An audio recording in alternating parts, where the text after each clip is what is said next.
Folks, Black Star Network is here. Hold no punches! I'm real revolutionary right now. Support this man, Black Media. He makes sure that our stories are told. Thank you for being the voice of Black America, Roland. Stay black. I love y'all. All momentum we have now, we have to keep this going. The video looks phenomenal. See, there's a difference between Black Star Network and Black-owned media and something like CNN. You can't be Black-owned media and be scared. It's time to be smart. Bring your eyeballs home. You dig?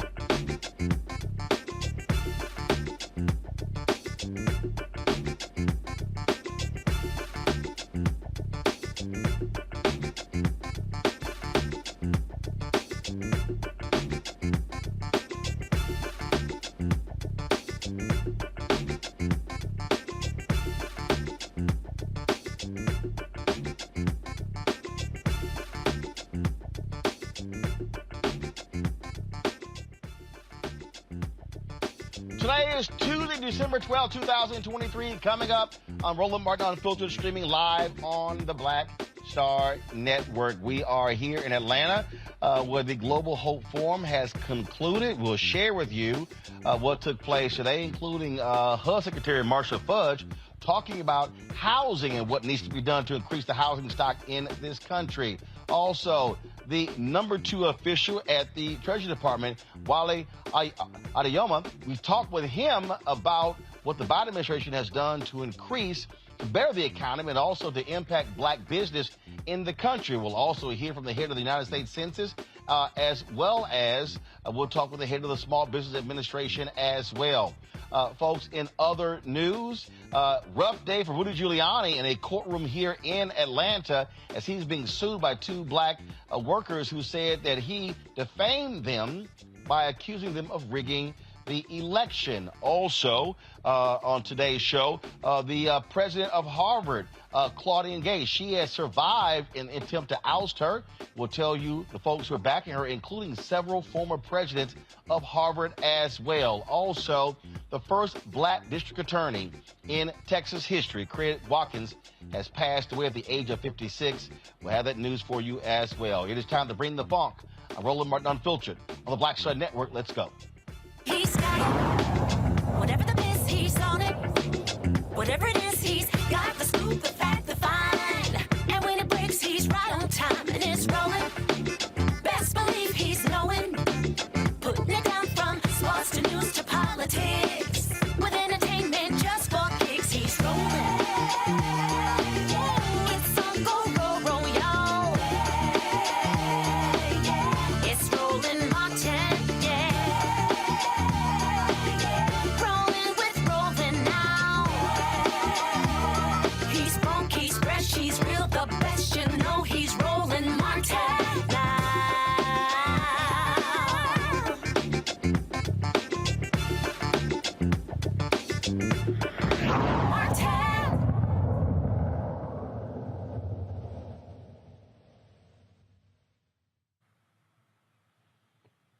All right, folks. Roland Martin here. We are in Atlanta, where Global Hope Forum, which began on Sunday, concluded today. The focus has always been about ending poverty, also building wealth, and really impacting African Americans and others. Today, a number of people spoke today, including NFL Commissioner Roger Goodell, Hall of Famer Reggie Jackson, Alex Rodriguez, T.I.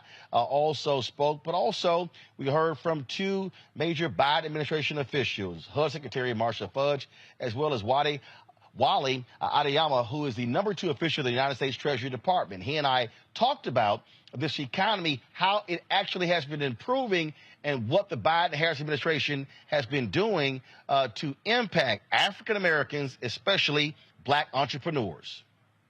Wally, glad to have you here. We finally get a chance to talk. It has been crazy to me, conversations that I've had with people, and I've sort of been having hand-to-hand combat on social media when I hear people say, oh my God, the economy is awful, all these things are bad. They talk about inflation, all those things absolutely matter. And one of the things that I keep trying to explain to folks, one, we were coming out of a 100-year, something we had not seen in 100 years. And so this idea that the economy is going to be gangbusters a year or 2 years after is simply not realistic. No, you're completely right. And thank you for having me. It's great to be here with you. And thank you for everything you do and the way that you tell true stories about what's happening in America. And I think you're right that the truth of what's happening in the economy is far different than what you often hear on social media. And the best way to hear about that is by going into local communities and seeing the fact that people who want jobs have jobs. We're seeing prices come down. The price of gas, for example, is down 40% from its peak. And you mentioned the pandemic, where it's hard to remember, but when this president started, 3,000 Americans a day were dying from the pandemic. Mm-hmm. The only reason we're here today at this conference, sitting in this room, is because of the effort of the American people, but because the president committed to getting anyone who wanted to vaccinated. Inflation was a challenge that America had to deal with, and the president was committed to it, and that's why inflation's come down and prices are coming down on everything from gas to also prescription drugs. But he's also committed to making sure that as we build the economy going forward, it's built in a way that it works for everyone. Not just the people who it's worked for previously. That's why we've seen record lows in terms of Hispanic and Black unemployment. And the president's making sure that the bills he passed don't only help the select few, but help everyone in terms of young children of color, people of color, small business owners. And we've created a record number of small businesses by Black and brown people in America. And the question now is, how do we make sure those businesses turn into large businesses? Well, I saw a study, and it talked about the increase in Black wealth from 2019 to 2022. But I always tell people, you got to be deeper than mustard on a hot dog. So you got to go deeper. And the reality is that was largely attributed to the infusion of capital that actually went into the system. I had a guy today, he said, Trump put money in my pockets. I said, well, first of all, if the Dem-controlled House don't pass those bills, it doesn't go to the Senate, he can't sign it. And that's the other thing as well. So I'm trying to and I keep saying, hey, folks, no, you're not going to see that kind of infusion coming from Congress again, because that was pandemic driven. Now it's how do you build the economy that is not relying upon the massive infusion of billions of dollars from the federal government directly in the pockets of people. And I think you're completely right that ultimately people got this money to help them get through the pandemic. But the thing to pay rent, to buy food, all those basic needs. Take care of their children. But the thing that's impressive about the American people is they not only did that, but they built small businesses in that. You saw Black people start small businesses at record numbers. You saw Latinos start businesses at record numbers. And now the question is, how do you make sure that as a country, we invest in those businesses so they grow going forward? Right, to build capacity, because that's one of the things that I keep saying. It's great to say we need more small businesses, but the point is you got to build capacity. And even before COVID, we had 2.6 million Black-owned businesses, but 2.5 million had one employee. Exactly. So, and I said, no disrespect, I said, those are not real businesses. I said, so you got to have, 8, 10, 15, 20, 30, 50, 100 plus employees. And that to me right now is what the focus has to be, building that capacity. And the president's very focused on that. And what he knows, and we know in the administration, is that businesses need two things. They need access to capital, loans, and things to grow. But almost even more important, they need access to customers. Right. So what the president has said and is contracts. Yeah, contracts. The president said the federal government needs to be a customer for small businesses, particularly small businesses in rural and urban areas run by entrepreneurs who are underrepresented. So we're committing that 15% of federal procurement dollars are going to go to those communities. But he's also called on big businesses to do the same. And you've seen big businesses from Google to companies that are in the clean energy space who are also making similar commitments to go to small businesses in these communities to help them grow. And we've also put $10 billion worth of capital in investments into community-run development institutions and Black and brown-owned banks who are more likely to lend to those small businesses so they can grow over time. So we've got to do the work, but the people who are really doing the hard work are those small business owners who are taking chances. And you only start a small business when you have confidence in the economy. Right. When you have confidence that you're going to have the ability to find customers, that you're going to have confidence that you can get the money you need. And what the president wants to do is give people a hand up, not a handout, in order to make sure that those small businesses can grow and succeed. Well, I'll give you one example. When we talk about customers, or also when I talk about contracts. And so a lot of people talk about, obviously, which is important, access to capital. Well, I launched this 5 years ago, launched a network 2 years ago, self-funded, started with one advertiser. We've been profitable since March of 2020.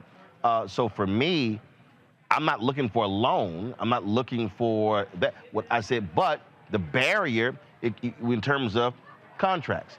Even when we look at the federal government for advertising, the study was done, $1 billion is spent every year, but Black media gets 51 million. And so part of the issue is it comes with the ad agencies that we fight in the general market, who then give us the same barriers. And so how are you in Treasury aligning with MBDA, other departments, breaking those bureaucratic hurdles down that's keeping folks from being able to access the dollars? Because again, you can have great ideas but there's always this sort of that bottleneck when it comes to actually being able to connect them with the dollars. As usual, you know the right question to ask because you're doing it. You're an entrepreneur. You've built a successful business. And the thing that you often learn is that the commitments that the federal government or these big businesses make are to procurement, and they're often to construction, janitorial services, what you would call low-margin business, versus the high-margin businesses like entertainment or legal professions or professional services. Again, accounting, all those different things. And what we are doing is we're holding people. There's two things we can do. We can do better ourselves, which we're committed to doing under the president's leadership in terms of the 15% commitment we're making is to making sure that we're going to try and reach those high-value professional services.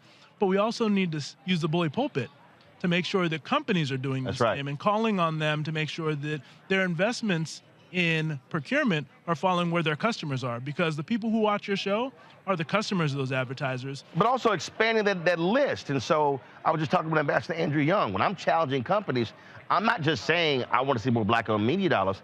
I'm saying you're using catering. You're using transportation, audio, visual. There's so many different things. So yeah, it's not just construction or architects. I'm like, I'm challenging them saying, look at all of the contracts that you're out there spending and what's the black participation. Completely agree. And the vice president has been a real leader on this.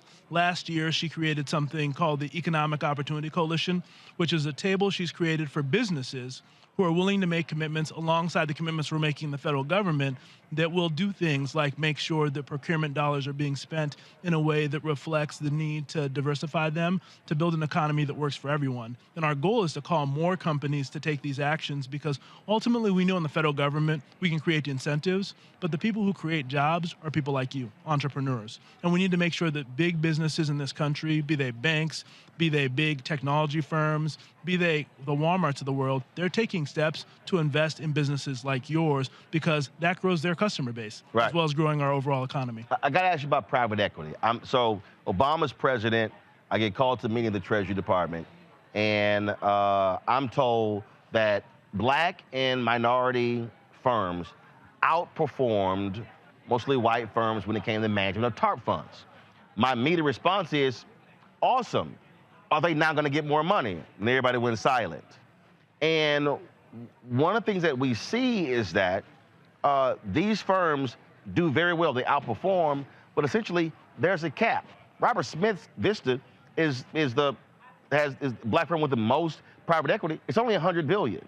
When I look at the pension funds, which I keep telling people is the largest collection of black wealth, and so they're going to those funds. But unfortunately, what we're not seeing, they're taking a lot of money that involves a lot of black and brown folks, and then they're investing it not with black and brown people. And so how are you also looking at that? Because so much of what's happening in this country is being driven by private equity, and that's largely white men who are controlling that money, and they're using money of a lot of black and other minority folks to drive their businesses. And I think what you're talking about here is wealth creation. And for too long, what we've focused on is only people's salary, which is important, and we want to make sure people are paid a fair wage, but we also want to make sure that wealth creation is happening in all communities throughout our country. And a number of these firms, you're right, have just as good, if not better, performance than some of the other firms. The thing they haven't had is access to the table. Right. And what we're trying to do is make sure that they get access to that table by starting programs that bring them in to demonstrate that they can perform just as well, because oftentimes the barrier to access is, well, you don't have a performance record that we can rely on. So by bringing them into things like the pension funds controlled by the government and having them be part of pilot programs, it gives them the ability to demonstrate performance on some of the biggest pension funds in the country, which are owned by the federal government, that they can take that performance then and take them to pension funds run by states and allow them to grow their businesses. But we've got to do more at the federal government level. But again, to your point, a lot of this capital is controlled in states. They're controlled by companies, and we have to do our part to use the bully pulpit to call on them to do the same and to make sure that black and brown entrepreneurs, black and brown investors have access to the ability to manage this money. They're going to earn a return for their customers here, but by earning that return, you're giving the opportunity for black and brown people to also create wealth in their communities and for the country. And see, for the folks who are watching who are probably saying, okay, Roland, I don't get private equity. What I keep talking about is also downflow. So you got your private equity firms, but again, there are legal fees, there are accounting fees. So now you're talking about black law firms, now you're talking about black accounting firms, and so it goes way beyond just sort of that private equity. I mean, there's a lawsuit in New Jersey right now with a black firm that's suing, say, New Jersey and BlackRock, saying you're freezing us out because we keep talking about how we can't get VC money. The VC money is coming from pension funds. Yeah, and I think this all comes down to, from my standpoint, access to capital, because not every company wants a loan. Sometimes you want equity. You want someone who's going to put different types of money into your business. And the best way to do that is to go to an investor who's willing to look at your business and to believe in it. And that's sometimes going to be the take your phone call. Exactly. Get you in the door. And I think that's what we're focused on, which is making sure that black-owned small businesses are given the opportunity for too long they've been denied and left out from, be it through the Inflation Reduction Act or the bipartisan infrastructure law. The president's focused on making sure that the benefits of these laws don't go to the select few, but go to these communities. The story I tell my staff every day is we have to remember what happened when we built the roads throughout this country during Eisenhower. Building the interstate highway system transformed our economy, but it also had winners and losers. And unfortunately, a lot of the losers look like you and me. We have to make sure, we have to make sure that as we're investing in infrastructure, investing in clean energy transition, and semiconductors, we're making sure that communities that have been left out and left behind actually can benefit from this, and they have the opportunity to grow their families and grow their economies as well. Last question for you. You talked about a lot. Y'all done a lot. I fundamentally believe you haven't told the folks about that. So there's been a lot of work being done. And so obviously there's an election next year. Are we going to see more of you, others out there, literally breaking it down for the average person so they understand that, no, this is what has been done.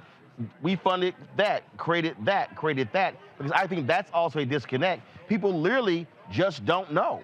Yeah, and I think the hard part, and I appreciate what you do to make sure that people do know, but I think you're going to see a lot more of us out there talking to people about how they can take advantage of the things that we've done. Because the challenge we have now is that we passed the Inflation Reduction Act. It's going to lower prescription drug costs, but it's created a number of tax incentives that allow you to buy an electric vehicle with $7,500 tax credit, reduce your cost of heating your home by up to $500. But people don't know about these things. So my goal is to go out there to talk to people about how they can take advantage of these incentives to help reduce costs for them, but also invest in their families going forward. So the thing we have to do better in the federal government, regardless of an election year or non-election year, is solve that last mile problem of being in communities and helping people understand how they can take advantage of the incentives the government has created to help them.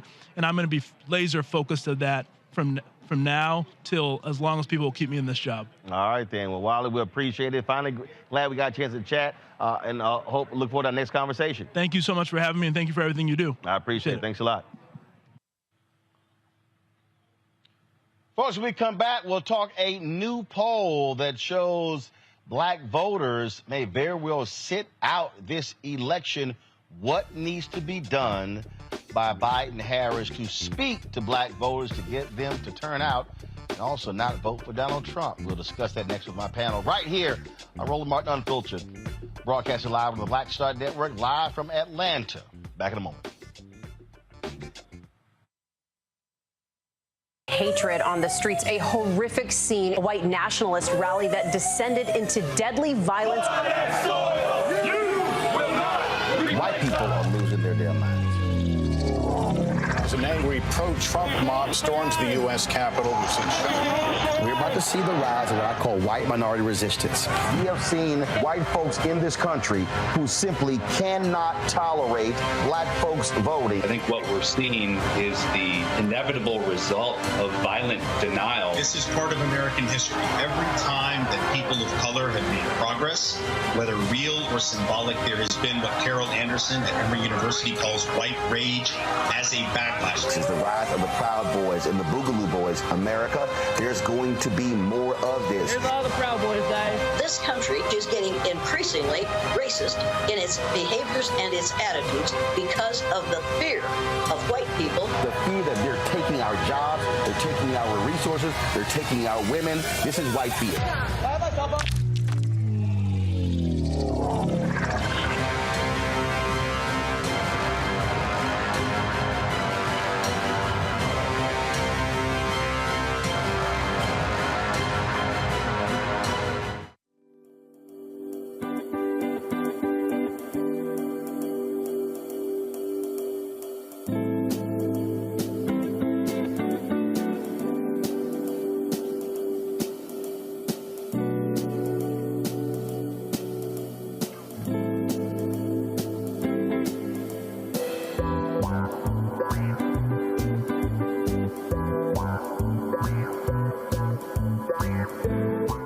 Farquhar, executive producer of Proud Family. You're watching Roland Martin Unfiltered.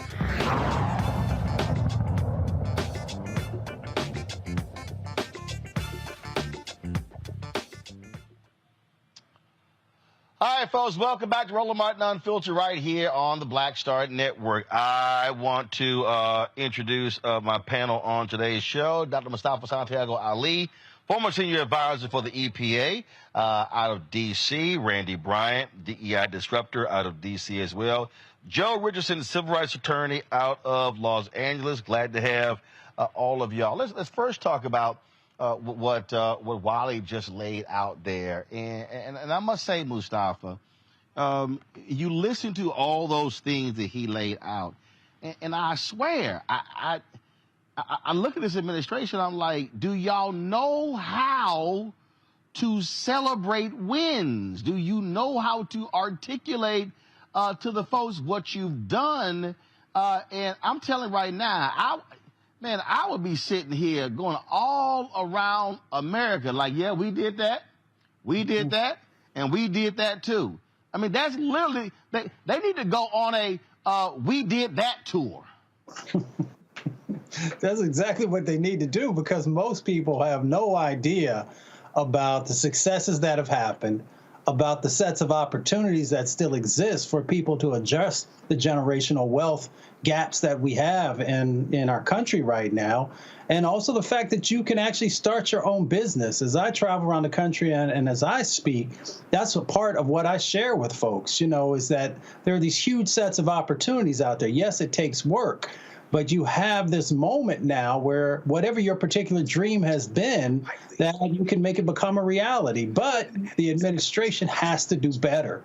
They do better by, investing in the Black Star Network and Roland Martin Unfiltered and a number of others who are out there that have platforms that reach our people. And when you don't do that, I think you create this disadvantage to allow others to put these negative and false statements out there about how you're not doing anything for black folks.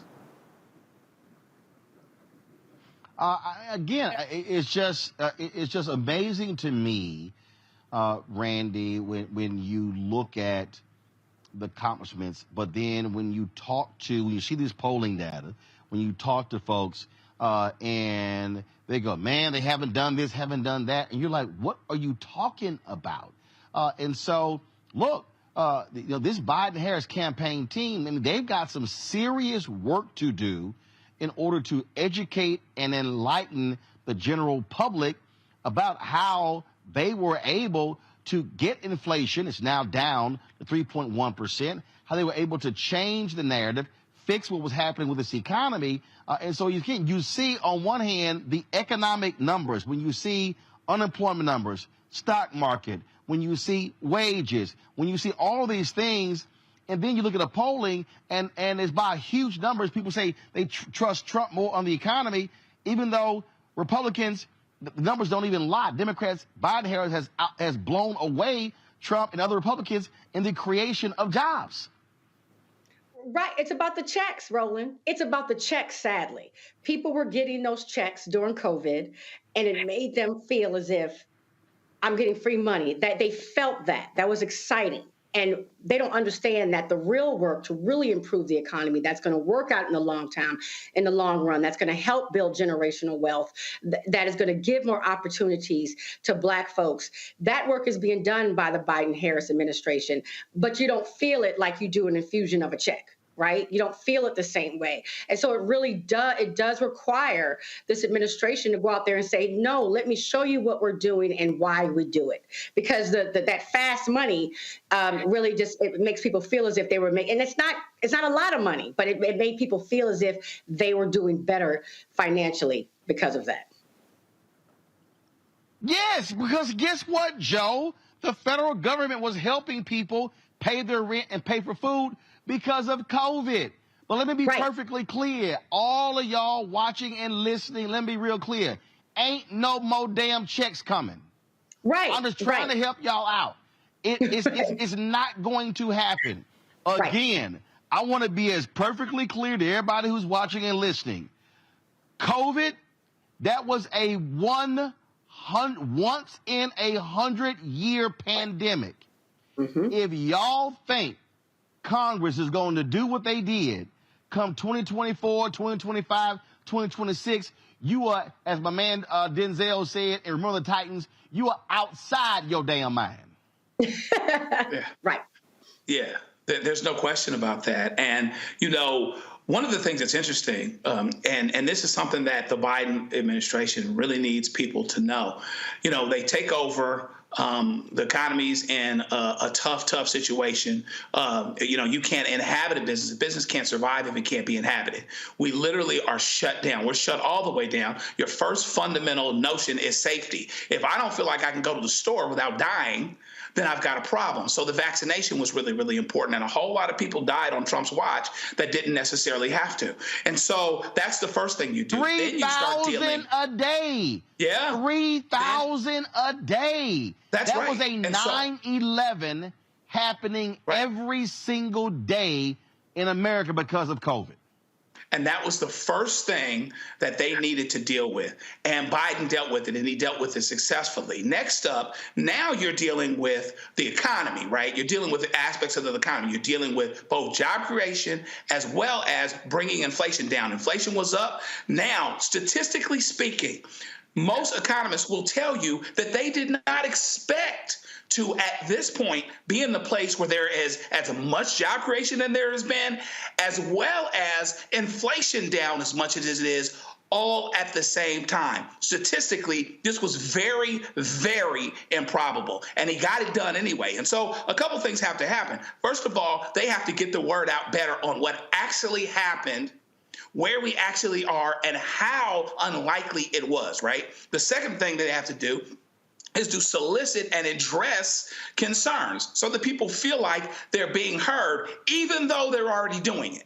Solicit and address concerns. And then the third thing that you do is you pass legislation and you do everything that you can. So if the legislation doesn't make it past the Senate because of a filibuster, like the Voting Rights Act, or like the George Floyd Justice and Policing Act, if it doesn't make it across the finish line, it's not because people think that you aren't doing everything that you possibly can. It's a multi-pronged attack, but it starts off with letting folks know how much better off that we are than most folks that are economists that would have cause to know, that understand trends, et cetera, than most of them thought that we would be. So here's the deal. So Politico dropped this story today. Henry, go to my iPad. Headline, poll, a fifth of Black voters want someone else. Come on, control room, go full screen, please. Thank you. Poll, a fifth of Black voters want someone else instead of Trump or Biden. So when you go on this story, here it says, in the Gen Forward survey released on Tuesday and shared first with Politico, nearly 1 in 5 Black Americans, 17%, said they would vote for former President Donald Trump. And 20% of Black respondents said they would vote for someone else other than Biden or Trump. 3/4 of Black respondents said they would vote if the president they would vote if the presidential election were held today, a figure that trails a number of white voters who said they will vote today by 10 points. And so you go on here, 3,448 eligible voters. It said Black adults back Biden more than any other racial group in the survey, but the president notched 63% among this bloc. And it also shows an increase. Folks said an increase in people who said they would vote for Donald Trump, particular black men. Listen, I get people's frustrations, Mustafa, but let me be fundamentally clear. We talk about what's going on here. And I'm going to say it again. If anybody watching, one, if y'all think Trump is going to hook you up with more checks, you stupid. You ain't getting more checks. The Republicans made clear in the last debt battle over increasing, first of all, passing a budget resolution. They made clear they wanted to cut money that went to women and children for food. They do not want to increase the child income tax credit. They want to get rid of $35 insulin for those seniors on Medicare. So y'all can sit here and play around if you want to, but I'm telling you what these guys are going to do. But the other thing is this here. When I see black voters should not be 10 points behind white voters when it comes to voting. I don't know where in the hell some people get this notion, Mustafa, that things are going to improve if they sit out the election and when the very people who you fight and plan on voting, that's called a dumb election strategy. Well, you got to ask the question, where are people getting their information from? And unfortunately, we have a lot of locations now that are serving up misinformation on a regular basis. And they understand that they continue to pump that out, that there is a percentage inside of our community that will believe some of the things that are being said. Now, that does not take anything away from the fact that this current administration, the Biden administration, has to do better. They have to really get very focused on the things that the black community is asking for, and they've got to answer those questions. They've got to make sure that those sets of programs that can help are actually being utilized, and people are knowing how to get involved with them and how to pull those levers of power to make sure that change happens inside of our community. So we have a responsibility to seek out that information, but they also have a responsibility to make sure that they're doing everything in their power. If they don't, then unfortunately, because of the society we live in, that misinformation will continue to chip away at those critical votes. Look, Randy, obviously, when you look at these polls, we are 11 months out. And to Mustafa's point, when you provide information, folks have a differing view.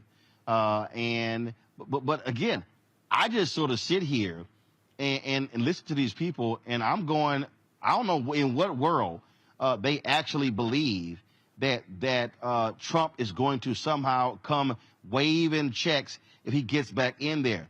They are not paying any attention to Project 2025. They're paying no attention to the Freedom Caucus, and they want to slash and burn. And so these people, this reminds me of?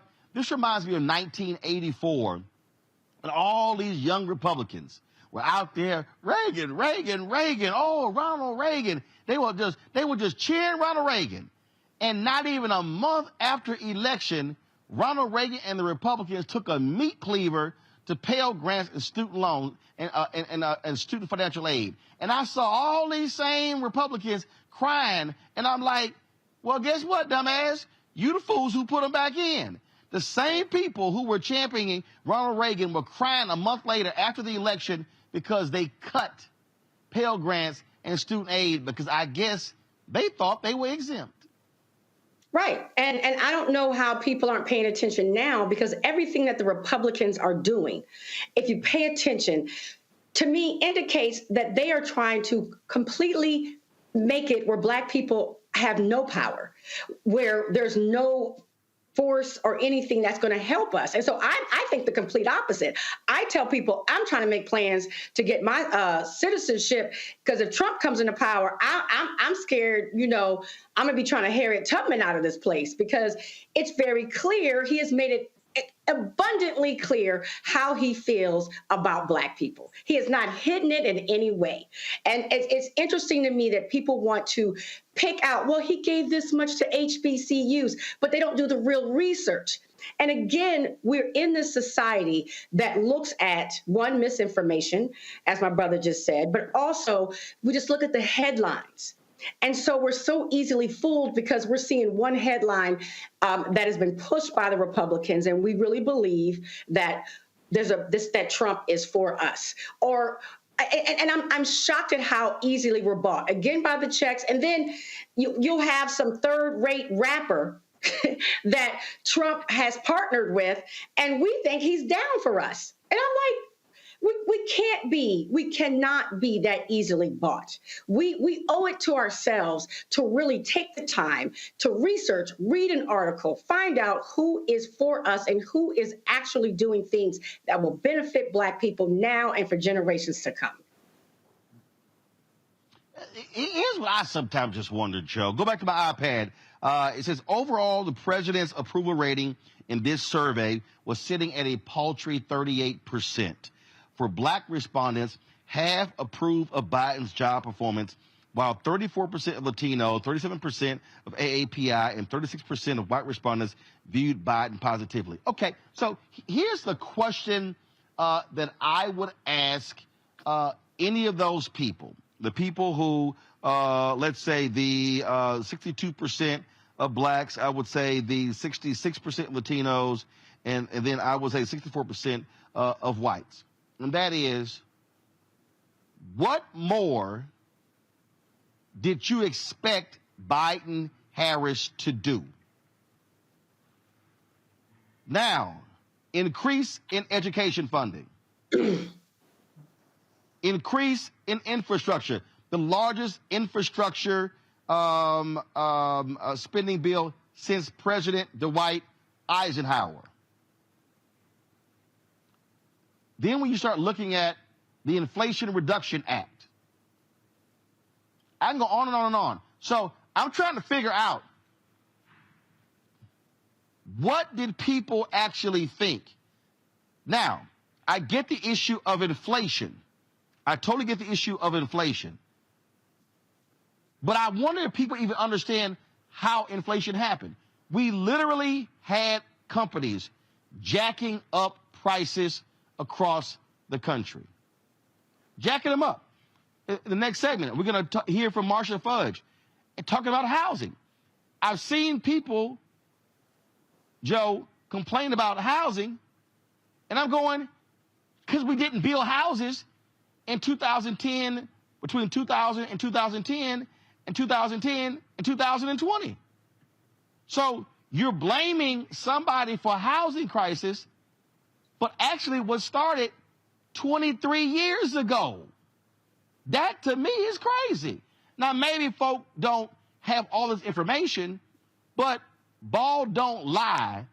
And so at some point, again, this is where I go back to the administration. They have to be aggressively talking about these things so folk understand what the real deal is.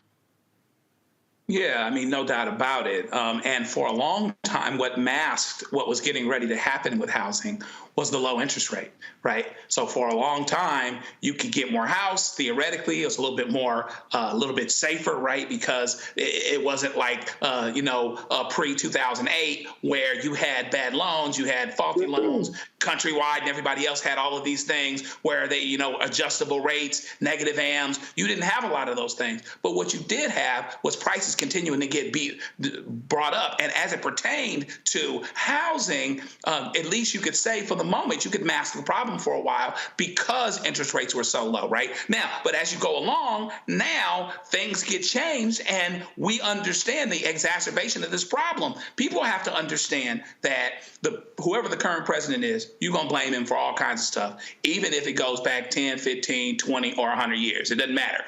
They're going to get blamed for it. This is why it's so important for President Biden and everyone to explain this. There ought to be a one-on-one on inflation. There ought to be a one-on-one on housing. There ought to be a one-on-one on infrastructure. There ought to be a one-on-one on building businesses. And do the one-on-one, but also talk about what you've accomplished under that umbrella and in that space so that the education can continue. And so that, by the way, you can add to the number of voters. There's still enough voters out there to be got that aren't voting. And then the problem with Donald Trump is you've got this hangover of pop culture. You thought he was involved in pop culture and he was in black videos and he was on The Fresh Prince and therefore he's for you. Of course, that's a lie, but you don't figure it out until it's too late.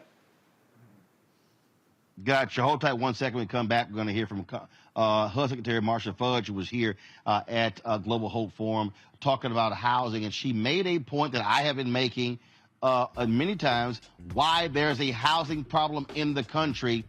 And to all y'all paying attention, it has nothing to do with Biden-Harris or anybody in the White House or anybody in Congress. It has literally been 20 years in the making.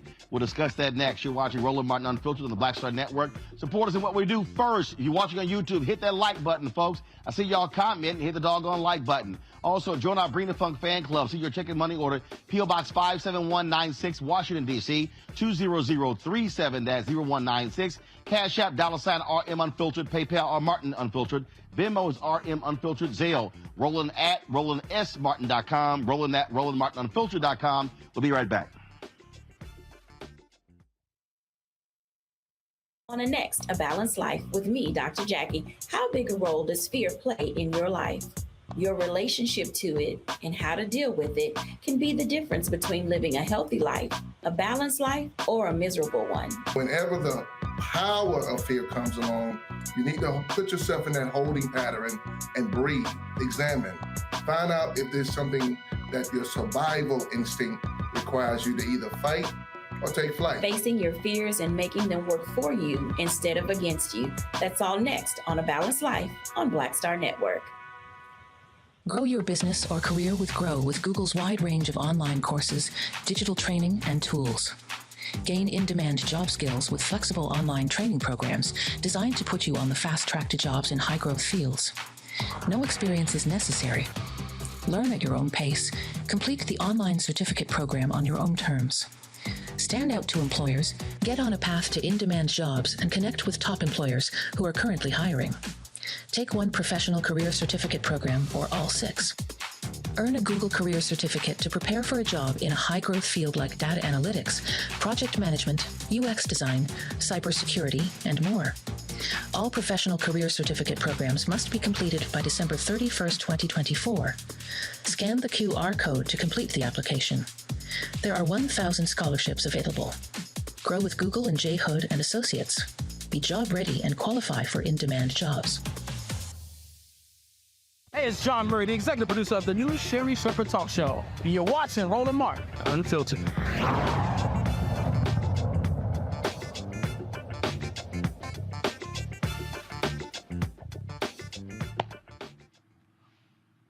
HUD Secretary Marcia Fudge spoke here at Global Hope Forum, talked about what she has been doing to change what's happening with housing in America, but also why we have a housing crisis right now. Here's what she said in her conversation on stage with John Hope Bryant. Madam Secretary, one of my pet peeves is that black people are at 41 to 43% home ownership.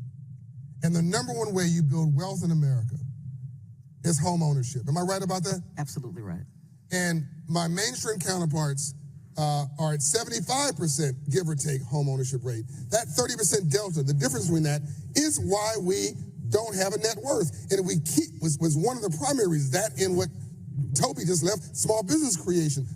You and him really are the anchors for the solution. And what Bishop Jakes is doing, you were with him yesterday, are the anchors for the solution for the revitalization of all of us. But we got to stop talking and start doing. Because if black people keep doing what we're doing, statistics say that by 2050, 2052, black people net worth will be zero. Zero. And a lot of that is we don't own home ownership Real estate's the biggest business in the world. Stocks. What are you doing to try to bridge that gap of home ownership for African Americans, but all other people as well, poor whites, et cetera, et cetera? We put tens of millions of dollars into housing counseling, which of course you know because we use you as well. We're honored to be one of your housing counselors. Right. So what we do is we try to prepare people to get ready for housing so that when the time comes, they won't have to get ready, they'll be ready. We need for people to understand what the process is and believe that they can do it because we can help them do it. But the biggest problem that we have in this country, John, is that we just don't build enough houses. So we don't build enough houses. So just basic supply and demand says it's not enough. Then we go to communities and we say, we need to build multifamily units. They will, not in my backyard, you're not going to build it. So then we've got zoning issues where they say that you can only build a certain kind of house, and that raises the price about 30%. So we have to break through all of that first off. Yes. So I meet with the housing people, I meet with mayors, I meet with governors to say, you have a problem. I can help you fix it, but I cannot fix it by myself. And so you have resources that you have never had before. The rescue plan put money into communities that they never thought they'd get, and they're sitting on it. Yeah. And so then I go and I have to threaten them and say, now don't keep sitting on this money because I'm going to find a way to claw it back and give it to somebody that's going to do something with it. But the other thing we allow is we don't build communities and neighborhoods. So I live in a community, a fairly, I'd say middle class, but it's a community that I love and I live in it by choice. Yes. I live in a house that is 2 doors from an all-white wealthy community. 2 doors, literally. My house is bigger than the house 2 doors from me. My lot is bigger than the house 2 doors from me. My house is nicer than the house 2 doors from me. But that house is valued at $25,000 more than my house, which means that my communities now don't get the benefit of those extra tax dollars. My community doesn't get the benefit of more police or fire or to make sure that my children's schools are good. And so people choose, if they can afford it, to live 2 doors from me as opposed to in my house.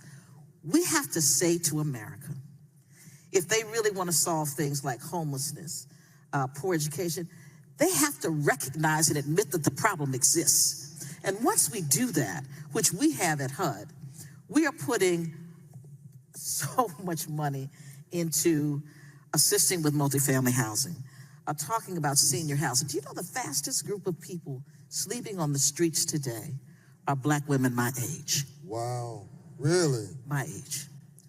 Because we have created an environment where they can't afford to live anymore.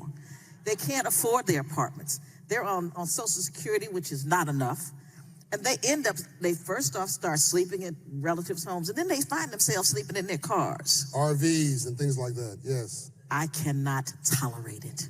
Yes. And so what I'm doing is putting our money where it ought to go to help people. You just don't know how much money we put in the market. But you don't know because people never ask. Yes. You know, people don't come to government and say, what can you do for me? They call when they have a specific problem. They never see the big picture, Jim. Yes. They never see it. Yes. So, but when I sit down with home builders and I say to them, you have to build this many homes to just get us where we need to be. We are 1.5 million homes short of where we need to be today. Today. 1.5. So there's an opportunity to do infill development that, listen now, entrepreneurs now, listen, what she said was, she didn't say it, she inferred, if you have a gap of 1.5 million homes, you can go and find a lot. You don't need acres and acres and acres. Find a lot, buy it, build it, use minority and women vendors if you can to build it, rent it or sell it to somebody who might be underserved and get the benefits, use the programs at HUD to empower you with the right mortgages and the right down payment assistance. And then you create a tax base in that city, you create a taxpayer in that city, you create a homeowner in that city, you create equity in that city, you create asset accumulation, generational wealth, and you're creating jobs and opportunity. Did I get that right? You got it absolutely right. But we want everything easy. Just tell me where to go to get the money. This is what we want. Yeah, it don't work that way. It doesn't. The federal government is flush with resources to help entrepreneurs. You just have to know where to go. So it's going to be important for people to realize how to connect the dots, John. Yes. So I talk about housing, but transportation has money that can deal with where we build housing. EPA has money that can deal with where we build housing. Right. USDA has resources to build rural housing. People are we are linear thinkers because we don't realize what's available to us. So everywhere I go, I tell them, now you need to call this person.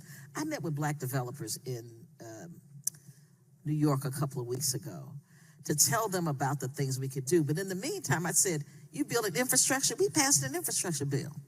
You're talking about environmentalists. We do have money in EPA. So I go through this whole thing because I want everybody to know what I know. Yes. Because until they do, we leave so much money on the table. Yes.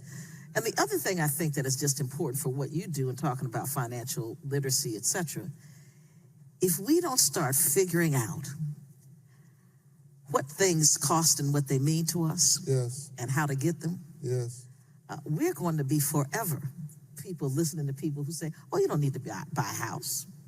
You know, and I know you've heard it. People say, today's young people, they don't want to be tethered to that. They like the life of living in the the apartments and stuff, but they leave with nothing. That's right. So it's all good to think about that. But one thing that I knew as a child is a home was important. Land is important. Even when I went south, it's like we own this land. That's right. Because they knew what today we forget. Yes. Is that if you don't own anything, yes, where does your life go from there? Yes. You can't leave anything to help your children. The reason why there's a big gap between black and brown homeownership and white homeownership is because white people take the value out of their homes and help their children. That's right. We don't have the value to give. That's right. So the more we buy and the more we are able to leave something for the generations that follow, the better we become as a country. Because when people, all people, have a place to live, it becomes a foundation upon which they can do anything. They can be anything. But every single person in this country deserves. I believe housing is a right. That's just my personal opinion. Absolutely. John, we deserve it. And we have the resource. We need to make the government work for us. That's right. And if we don't, it's our fault. Because we can. Now, I'm not going to be up here talking about elections, et cetera, but what I do know is that if we don't make our voices heard, nothing will happen for us.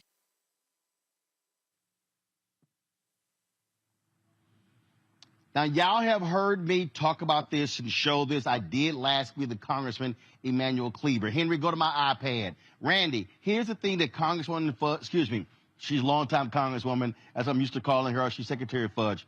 This is right here. This is the number of homes built in the United States between 1900 and 2021. I need everybody who's watching to pay attention to what I am saying. Look right here. Look right here. Between 1900 and 1949, okay, we built 1.78, 2.65, 2, 4.16, 2.67, 4.79, and 10.8 million homes. So we started building homes in significant numbers due to population growth and after World War II. Right there, beginning in 1950, 10.08 million homes. Now, let's go forward to so all of a sudden, it dips in the 60s to 9.49.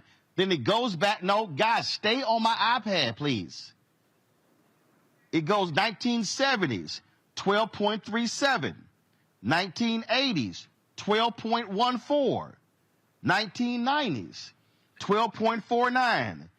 2000, it goes to 14.56. And then what happens?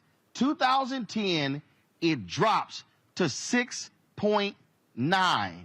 Now we're still behind in 2020, 2023. So the problem, Randy, for the people out there who don't seem to understand what's happening with housing, they're mad about housing increases. It's because because of the home foreclosure crisis in 2008, we literally built 8 million fewer homes from the previous decade. Now, with the fewer homes in 2020, combined with private equity buying up blocks of homes, you now have a housing shortage in this country. That ain't got nothing to do with the person sitting in the White House. It has to do with home builders in America. Absolutely. And it's a problem that's been building over a long period of time, just like you're pointing out. And it's not just the shortage of housing, it's the shortage of affordable housing, because when people are building, they're building in certain areas and pricing people out, pricing middle class and poor class people out. And so there's a struggle there. And it's done without any sort of thought of what America needs. And so it's not anything, it's not a problem that was created the last several years. It's been a problem that has been building for a long time. And it's putting us where people cannot afford to live. They have no place to live. Again, when we start unpacking these things, this is information that, unfortunately, these cable news networks are not going to be explaining to people. And so what does it require? It requires incentivizing developers to start building and not be in a situation where we are so far behind, because this is 2023. We're now approaching 2024. The problem can be fixed. What we don't want to do is see us between 2020 and 2029 have another decade shortage, which means that in the next decade, with population growth, is going to be more the problem. Right, and you're going to have less. What we have is less supply and more demand. That is, by definition, Economics 101, going to make your prices go up. And there's going to continue to be more of a demand in terms of having a need for housing, right, and a need for affordable housing, to Randy's point. But there's going to be less supply, particularly as much as private equity can come in, buy houses. Listen, you trying to buy a house, 1,000 square foot bungalow, 1,200 square foot bungalow in Inglewood down the street from the stadium is almost $1 million now. You done priced regular people out that have been there for generations. Okay. And so that's going to continue to be a problem. And you absolutely have to plant the seeds and start building now, incentivizing building. So as much of it that can take place so that perhaps we can begin to catch up with this problem, because in the meantime, folks on the short end of the stick will continue to be the people that aren't all the way in already with a foot in the door. And then those of us, it becomes more devastating, those that have had houses over the course of a number of generations. Pookie and Ray Ray got a house, Big Mama died, there ends up being a fight, and the house is either lost or they rush to sell it.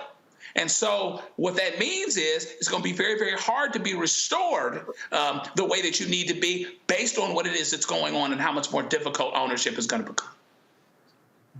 And here's also something happening, Mustafa, that I need the people watching to understand. Ken B on YouTube goes, people want to hear what HUD is going to do about it. I just played an 8.5 damn minute segment from the Secretary of HUD talking about that whole deal. And she made clear, Mustafa, that they have given billions to states.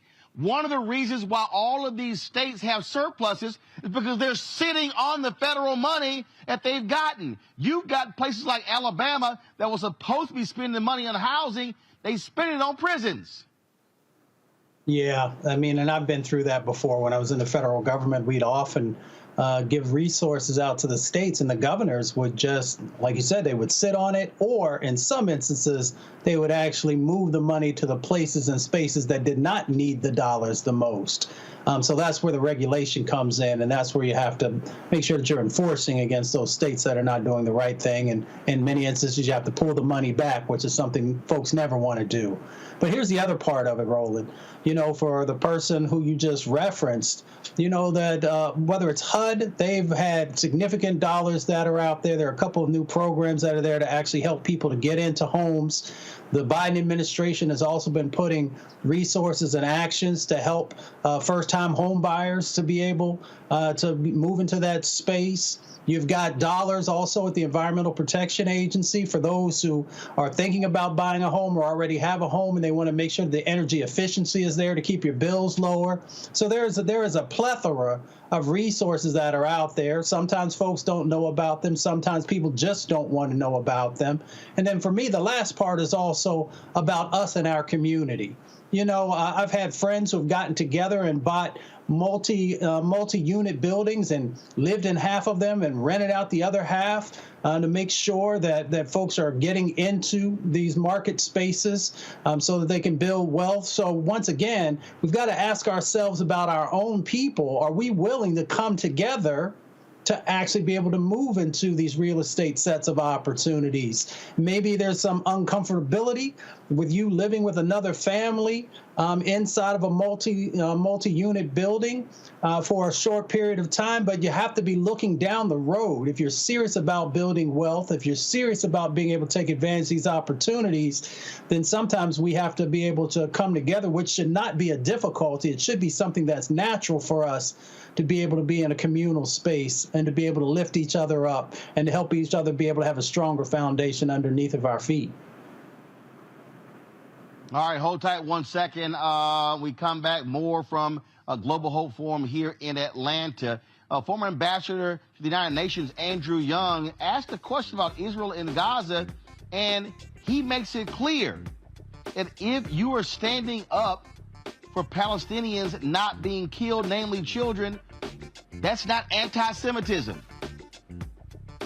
I'll show you what he had to say when we come back right here on Roland Martin Unfiltered on the Black Star Network. Next on The Black Table with me, Greg Carr, we featured the brand new work of Professor Angie Porter, which, simply put, is a revolutionary reframing of the African experience in this country. It's the one legal article everyone, and I mean everyone, should read. Professor Porter and Dr. Valeethia Watkins, our legal roundtable team, join us to explore the paper that I guarantee is going to prompt a major aha moment in our culture. You crystallize it by saying, who are we to other people? Who are African people to others? Governance is our thing. Who are we to each other? The structures we create for ourselves, how we order the universe as African people. That's next on The Black Table, here on the Black Star Network.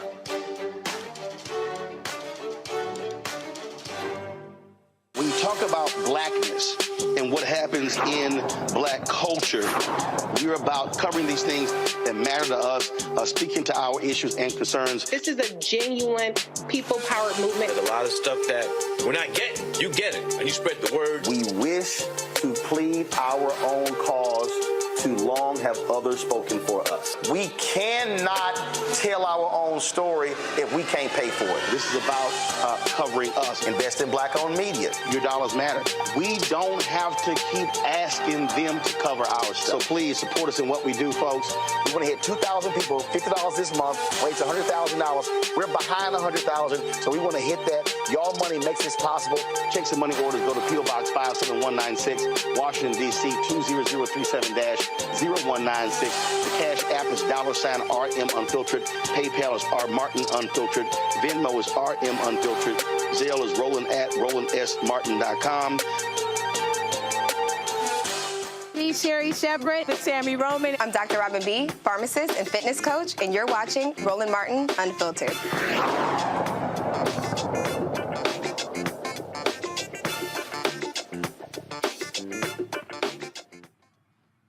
Well, I often hear lots of people saying, what Biden-Harris, what are they doing to help black business owners and small businesses? Well, Isabella Guzman, who runs the Small Business Administration, was here at Global Hope Forum yesterday in Atlanta. We had an opportunity to catch up with her. We talked to her last year, and we talked about what they have done in the past year to help black-owned businesses. Here's our conversation. All right, good to see you again this year. Nice to see you as well. All right, so I always believe in laying out how things have gone from year to year.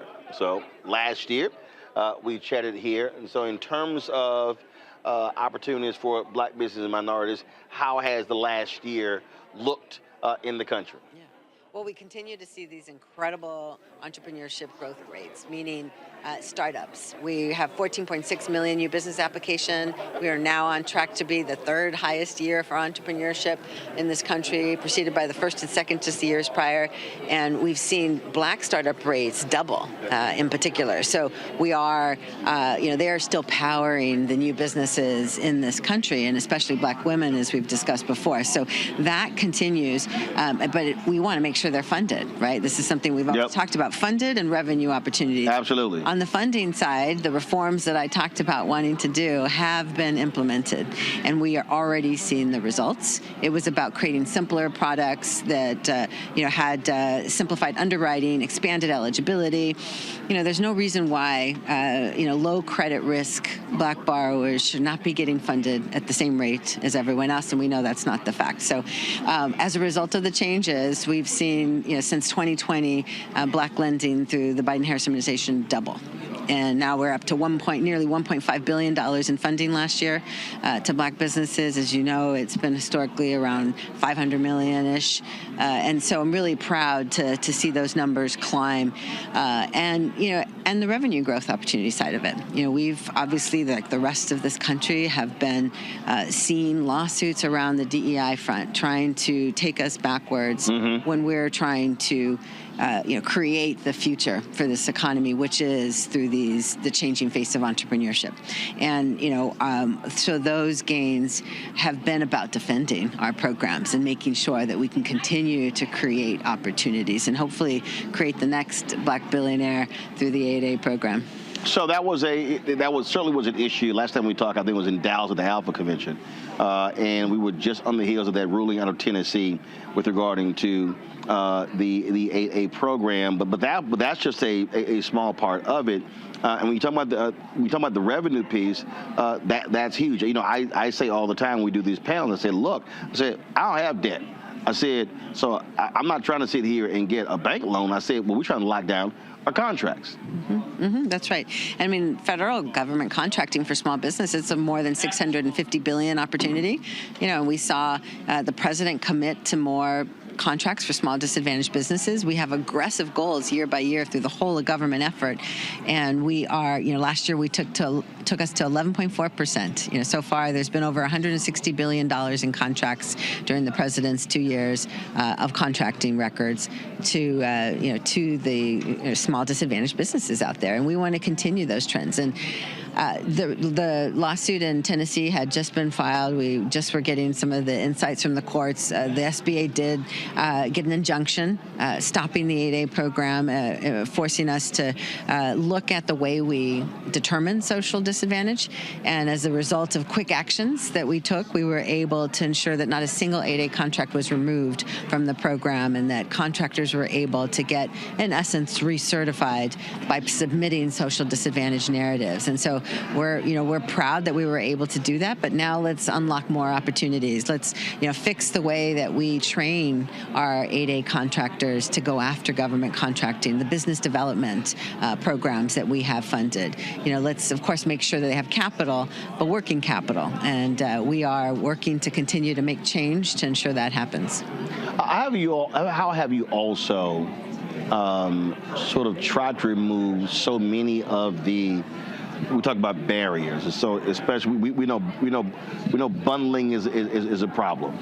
We're here in Atlanta, and it was Maynard Jackson, the first black mayor of the city, who, with his contracting experts, had said, "Hey, how about we break apart these large deals to create smaller opportunities for black and minority business owners to become prime contractors, because you could never bid on a prime unless you had been a prime before. Right. And so by breaking those large pieces down, it actually provided an opportunity for folks to be able to actually bid. How are you also dealing with that on the federal level? Because you had unbundling under Obama, bundling under Trump, and then now you're trying to unbundle. Right. Well, and that's what we're doing to aggressively look at the goals, and we at the SBA have a large power to be able to negotiate with each of the agencies to make sure that the whole of government hits the president's goals around government contracting. And so that means the leads of all these agencies are getting to hear from us at the White House, at the SBA, about the requirement that they look at small. They use the Rule of Two. They use SBA's programs to try to help support small businesses. And we are aggressively expanding our procurement center representatives, the folks at the SBA who look at every single contract opportunity and make sure that if it's a small opportunity that we try to look at debundling it, look at how we can get more small businesses on a vehicle. And that's what we're aiming to do. The GSA and the SBA did partner recently to create an 8A schedule to make sure that 8As could get on to some of these large GSA schedules, as an example. We're trying to get as creative as possible, to make sure they're feasible-sized small contracts to give people their first prime experience. And the thing when you talk about the entrepreneur piece, I mean, the bottom line is you're now talking about a generation, millennials, Gen Z, and I forgot what the new one is called. So I think somebody told me it was Alpha or something. I don't know what the new one is, but somebody mentioned it to me. But you're dealing with now multiple generations who are not starting with the premise of get a good job and be there for 30, 40 years and get a pension. Right. Mm-hmm. I mean, so you have people who understand, who are starting much earlier about owning. Right. And so that means that there's a much larger demand and push to create that space. Right. No, that's true. I mean, and I think that you're seeing it in the entrepreneurship rates, but whether people have a side hustle that they're aiming to make their main job at some point and create jobs for others. But, I think it's tremendous. This conference is about the optimism out there. Like, there's tremendous hope and optimism in the fact that people want to build wealth and start their own businesses, and they see that as a pathway. And, especially with government contracting, we need to make sure that the government is incentivizing that growth and that hope for the future. And, I know that our global competitiveness rests on our ability to make sure all our entrepreneurs are competitive, and that includes breaking down barriers to capital, breaking down barriers to revenue opportunities, so that we can prepare our small businesses to then go after contracts abroad. Mm-hmm. And I mentioned that recently traveled to West Africa, but to see some of our American small businesses going there to create cybersecurity platforms for nations, that's an incredible commitment to our national security, our democracy, and we need to see more of it. Last question for you. So a year from now, what do you want the story to be? I want the story to be that SBA's reforms continue to drive capital into the Black community. And, the reforms just took hold in August. They're going to continue to have a great effect. But I also want to see transformations in my investment company portfolio, where we have, we've made reforms so that the check writers look like the businesses who are starting and growing these incredible ventures. And so I'd like to see those results pan out. I'm going to see a diversity amongst my investment companies, and I'm going to start to see that in my portfolio. That's what I want. And then I want us to achieve the president's goal that he laid out at the Tulsa Race Massacre commemoration, that we want to drive to 15% by 2025. I want to see those tens of billions of dollars into the hands of our diverse businesses. And you can't say it because of the Hatch Act, but a year from now, you want to be able to say there's another 4 more years of Biden-Harris to get all that done. We continue to drive forward on all these initiatives. I can say it, but I got you. Always good to see you. Thank you so much. Good work. Appreciate it. Here. All right, folks. So if you've been asking that question, what are they doing for small businesses and Black folks? There is your answer. Got to go to break. We come back. Former UN Ambassador Andrew Young, former Congressman Andrew Young, was on stage today. He was asked a question about what's happening in Israel and Gaza, and he said something that maybe a lot of people need to listen to. This 91-year-old man knows a hell of a whole lot about the Israeli-Palestinian dispute. He will talk about it, and then we'll discuss it right here on Roland Martin Unfiltered on the Black Star Network, broadcasting live from Atlanta, where we've been covering the Global Hope Forum here in the A. Back in a moment.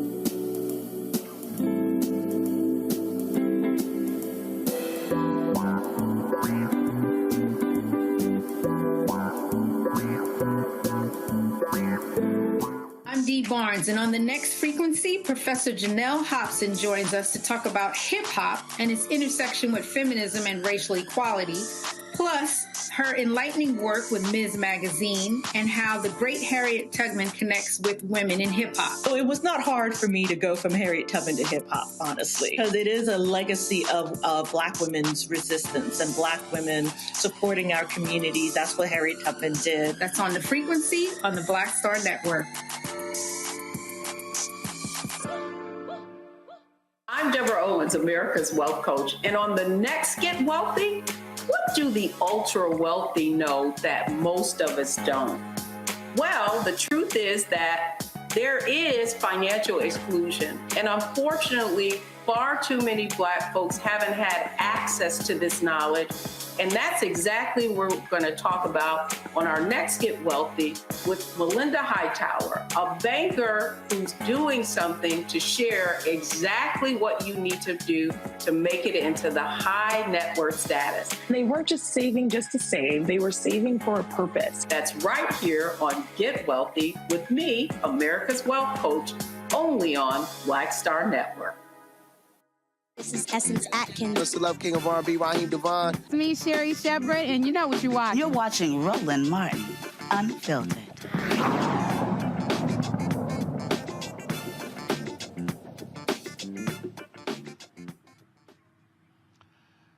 The carnage in Israel and Gaza has been on the minds of many people. It came up today at the Global Hope Forum. A former UN ambassador, former congressman, former mayor of Atlanta, and longtime Dr. King, Lieutenant Andrew Young, was asked the question about what's happening there.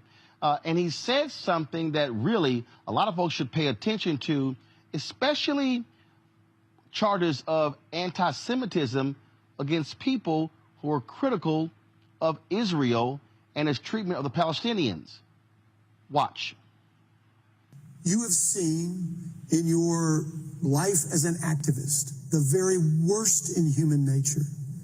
And yet you found grace. Not only did you find, you are Ambassador Young because you were the ambassador to the United Nations, but before that, when you were waging the civil rights movement, you were the ambassador. You were the one who went out to the community and negotiated settlements between white racists and the Black community. How did you find grace in those moments? Well, I was born into it. See? I mean, it's part of the Black heritage that we tend not to be judgmental. We know that all men sin and fall short of the glory of God, and women do too. And, you know, you judge not that you be not judged. And I just thank God that I have been taught by my grandmother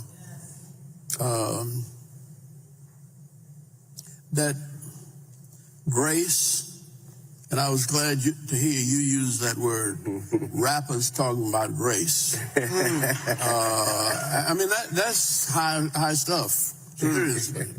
And mercy. I mean, people set you up to get killed. Yeah. So, and you have profited in the career that they tried to kill you out of. Yeah. And so that's what life is, a struggle of good against evil, and good always prevails eventually. And, well, let me go ahead and get into this because I had to leave the United Nations, and I'm going to tell you how it happened, because Harry Belafonte invited me over to his house to meet with the former Prime Minister of Israel.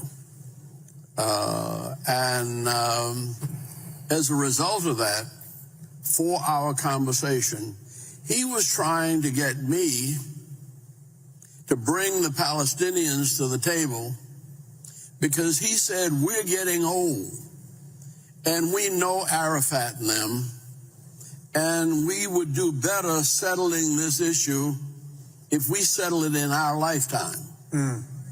And we think that President Carter is the kind of spirit that could get both sides together and we could put this thing to rest. I think if we'd had another term, that would have happened. But then after that, Moshe Dayan had me to lunch on Fifth Avenue in a restaurant where we were all being seen by everybody that passed by. And everybody knew who I was and they knew who he was. What are we doing talking together? And then I go to the State Department and tell them what's going on. And it was made them uneasy. And it was my time, according to the Constitution and the laws of the United Nations, it was my turn in August to be president of the Security Council. And we rotate alphabetically. And nothing ever happened in August. And so I was trying to keep nothing from happening in August. So the Palestinians decided they wanted to come to the table with the Israelis. See? Now, what we're talking about now and what we're seeing on television every day has been struggling to find reality in my time since Ralph Bunche in 1948. And Ralph Bunche won the Nobel Peace Prize for trying to work this out. This is nothing new. It didn't happen on October 7th. It's been happening all of our lifetime, and we haven't been able to rise to the occasion and make it make sense. But everybody knows, and it's not being anti-Muslim or anti-Semitic, it's being for life and for the preservation of humanity and for peace on earth and goodwill toward all men, women, and right now it's especially children. That's what hurts us, to see children dying every day.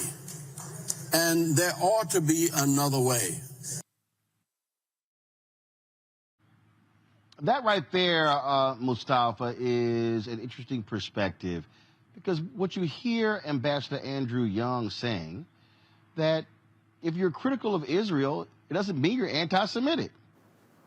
If you're critical of them, that's not what it means. What it means is that you don't want to see people being killed. You don't want to see Israelis being killed. You don't want to see Palestinians being killed. You don't want to see people dying. That's what he's saying. And so at some point, folks have to say, how do you put peace first, second, and last? Yeah, we always have to be critical when we see loss of life, when we see injustice happening anywhere. We have a responsibility to actually speak out against that. And I've never understood why we can speak out against certain injustices and other injustices we're supposed to be silent. I wrote this piece not long ago about an eye for an eye leaves everyone blind. And what I was meaning when I was sharing those words with folks is that, if we continue to kill each other, then we know what the outcome of that is going to be. I'm so sorry. If we see children who are losing their lives, we have a responsibility to speak out and to say we have to find a way to find peace. And folks need to be able to come to the table to do that. So I appreciate our brother Andrew, the words that he shared, but also he wasn't just sharing words. He actually has lived them. He has been in the space for decades upon decades upon decades of trying to help find ways of bringing people together, to call out injustice, but to also find the opportunities to heal. And that's the real question, is, are we willing to do the hard work to actually heal these situations that are going on? Are we willing to actually heal the hurt that is happening? Are we willing to heal the injustices that continue to play out? And we just have to make a decision if we're willing to lean in and do that hard work as individuals, as communities, and as governments. Randy, this is very difficult for lots of people. You have the United States vetoing a UN Security Council resolution calling for a ceasefire. We have veto rights there, along with several other nations. But the United Nations voted overwhelmingly for there to be a ceasefire. Yet you've heard Senator Bernie Sanders say, hey, only a ceasefire would assist Hamas. At some point, and again, those who do not believe in violence, at some point, those voices need to prevail, because if we're going to see nothing but consistent death, that does not actually solve this problem. It does not solve the problem. And the sad part is that the people who are brave enough to simply say, let's stop killing people, are being silenced every day, are being forced out of jobs, out of positions, so they will be quiet. And, propaganda is around to silence us, right? They want us to think that there's an evil and a good, a right and a wrong. And at a certain point, it's not, and they want to group an entire group. They want to just see it in one way. I often said the hard part about fighting against white supremacy is that white people want to say it's totally against them. You could be against something and not be against a people. You could be against killing and not say that, entire group of people is wrong. But they don't want us to think or to have that higher order of thinking. They just want it to be these people are evil and these people are kind. And so, and that's what I see. I mean, I so resonated with what he was saying, in that just because there's one group that may not be acting a certain way, Hamas, doesn't mean that we should cast out all people. It doesn't make it right to see the devastation that we have been seeing going on in Gaza. It's just deplorable to me. But people are being forced to be silent when we're just asking for a ceasefire, asking to not see babies and children being killed every day. But it's a sad situation. Joe? Yeah, I mean, some of us have to explore nuance in everything that we do. We have to explore nuance to go to work where we work, to live where we live, to go to school where we go to school. What Andrew Young was saying is no different than is no different than this. Jimmy Carter talked about it. When he put Israel and Egypt together to make peace with the Camp David Accords, he did some things. And if you go back and listen to the things that they said all those years ago, they could be talking right now. But they had the proper motivation when they were doing what it is they're doing. We got to be real concerned when we use two words, always and never. And when you deal with nuance, when you deal with making sure that you are really trying to preserve life, all life, you actually are doing what you're doing and making stands and looking for accountability with an eye towards the future, contemplating a future where people actually live together in peace and harmony. It's a different thing. People can say the same things for different reasons. You have a lot of people dealing with this issue right now that have different motivations. They don't want folks to come together, frankly, both sides. But there are a whole lot of innocent people that are dying. There are a whole lot of innocent people of all hues that do want people to live together. They want to be able to be okay. They want to be able to self-determine. So you can't just disregard someone that asks for lives to be preserved the best way you possibly can, whether you're talking about it in a ceasefire, whether you're talking about it in a humanitarian pause or whatever else. These gentlemen, Ambassador Young, Jimmy Carter, others, they've been talking about this for a long time. And what they said 30, 40, sometimes 50 years ago is just as true as it is now. You can't throw out the baby with the bathwater. But if your motivations are not towards people living together and being in harmony, it's very, very easy, perhaps even because of your notion of safety, maybe because of your notion of hatred, for you to be absolute and say all of these should be in this category, these should be in this category, and anybody that talks about anything different, that contemplates anything different, is against us, and therefore cancel them. But it's very, very dangerous because you cannot do the work and get us where we need to go, but some of us know that. All right, folks, hold tight 1 second. When we come back, Harvard stands behind their black president, Claudine Gay, after billionaires go on the attack, but they're being exposed for really being against DEI. We'll talk about that. Plus, our marketplace segment, we'll just talk with an Atlanta business owner with a watch company. Also, there is a new HBCU Bowl game, the Beach Bowl. We'll talk to the folks behind that as well. You're watching Roland Martin Unfiltered right here on the Black Star Network. Support us in what we do. Join our Bring the Funk fan club. Your checks, money orders, donations allow us to do what we do. A brother came up to me today, handed me his $20. A sister yesterday handed her annual $100 donation, so we appreciate that. So your check and money order to P.O. Box 57196, Washington, D.C., 20037-0196. Cash App, $RM Unfiltered. PayPal, Martin Unfiltered. Venmo is RM Unfiltered. Zelle, RolandSMartin.com. RolandMartinUnfiltered.com. Be sure to download the Black Star Network app, Apple phone, Apple TV, Android TV, Roku, Amazon Fire TV, Xbox One, Samsung Smart TV. And, of course, you can also be sure to get a copy of my book, White Fear, How the Browning of America is Making White Folks Lose Their Minds. Also, download the audio version. Yep, that's me reading it on Audible. We'll be right back. Grow your business or career with Grow with Google's wide range of online courses, digital training, and tools. Gain in-demand job skills with flexible online training programs designed to put you on the fast track to jobs in high-growth fields. No experience is necessary. Learn at your own pace. Complete the online certificate program on your own terms. Stand out to employers, get on a path to in-demand jobs, and connect with top employers who are currently hiring. Take one professional career certificate program or all 6.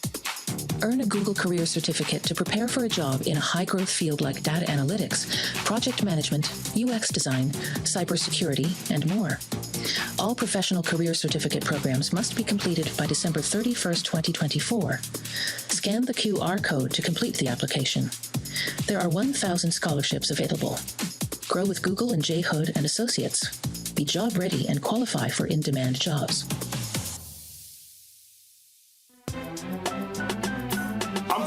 Muhammad, live from LA. And this is The Culture. The Culture is a two-way conversation. You and me. We talk about the stories, politics, the good, the bad, and the downright ugly. So join our community every day at 3 p.m. Eastern and let your voice be heard. Hey, we're all in this together. So let's talk about it and see what kind of trouble we can get into. It's The Culture, weekdays at 3, only on the Black Star Network. I am Tommy Davidson. I play Oscar on Proud Family, Louder and Prouder. Right now, I'm rolling with Roland Martin, unfiltered, uncut, unplugged, and undamn believable. You hear me?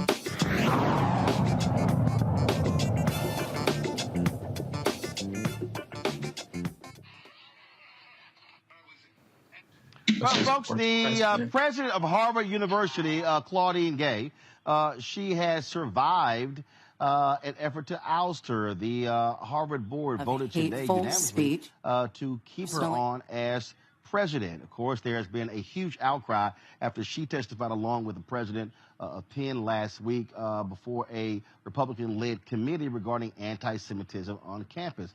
Folks have been quite angry with her response. The president of Penn resigned late last week. A number of people, black students at Harvard, faculty members, and others came to her defense. She had been attacked by folks like billionaire Bill Ackman. But what's interesting is they've been criticizing her because of her testimony saying she did not condemn anti-Semitism, which she actually did.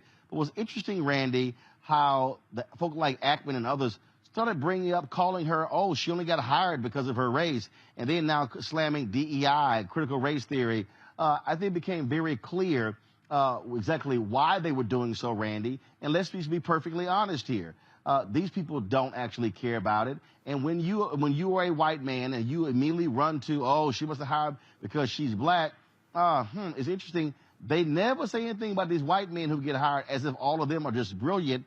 Also, by the way, 5 former Harvard presidents also signed a letter saying she should remain. And so they have fought back the haters.